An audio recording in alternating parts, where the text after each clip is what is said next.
I'd been out to a supper club with Maria Parsheva, my girlfriend. It's a Friday night in New York City around 11:30. We boarded the train on Canal Street on the last car in the queue. It happened to board the Q train at 11:30 on Friday night. Walter and three of his friends were heading home after a Hanukkah party in Manhattan when he turned to another group of riders and said, "Happy Hanukkah." Like, "Happy Hanukkah, my friends." Like, something to that effect. And almost immediately, you see the look in this guy's face, like I've called his mother something, like I've said something to him that like rubs him the wrong way. And I see the way this guy looks, and I see the way this guy wants to fight me, and I look, and I see another guy right in front of me, another guy, and I see the crowd moving in. In the melee that followed, Walter and his friends were beaten up. First wave, I got hit, but I wasn't bleeding. It was one of those like sucker punch, shock punches. But by the second time, there were like people stomping me. Walter Adler has a black eye and a split lip. But what the assailants allegedly said could leave the deepest scars. "You killed him. You killed Jesus. You killed him on Hanukkah. You dirty Jew. You effing Jew." When Hassan Askari, another passenger, tried to help, he was beaten up too. And I was coming back from work right over here in Ongon. So I was coming back and I was sitting on the queue. And we say Happy Hanukkah to everybody.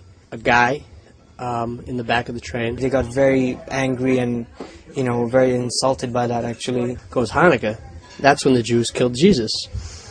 And I basically, said that's ridiculous.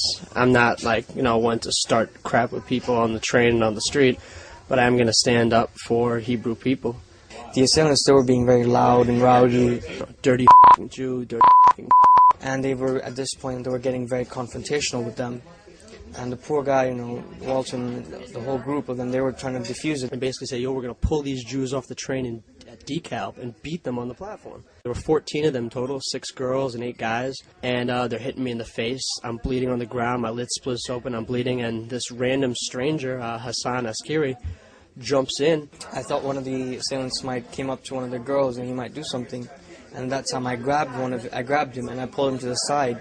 And I said, "What's wrong? Are you crazy or something? What are you doing?" They all grabbed me and then they pushed me against the wall and then they, punched me up a little bit. From there, they beat up Walter. They punched him and, they beat him down pretty bad. It was really bad to see what happened. Hassan's the only person to try and help us at all. Everybody runs to the back of the car. It was pretty shocking to see something like that happening. Usually you don't expect something like that to go on in the train. Here we have freedom of speech and freedom of religion, and what I've seen this Friday night is just put my spirits down. That guy, Hassan, my girlfriend and me and my best friend might have been beaten to death on that train if he hadn't jumped in and helped us. My father, my parents, they always brought me up to help my fellow man.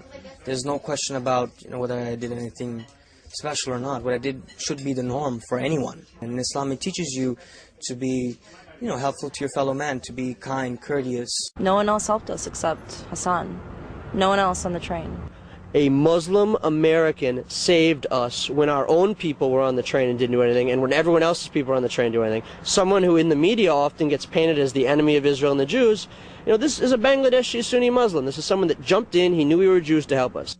Hopefully this will reach a lot of people and it will change the way people view each other. It will change the way people act toward one another.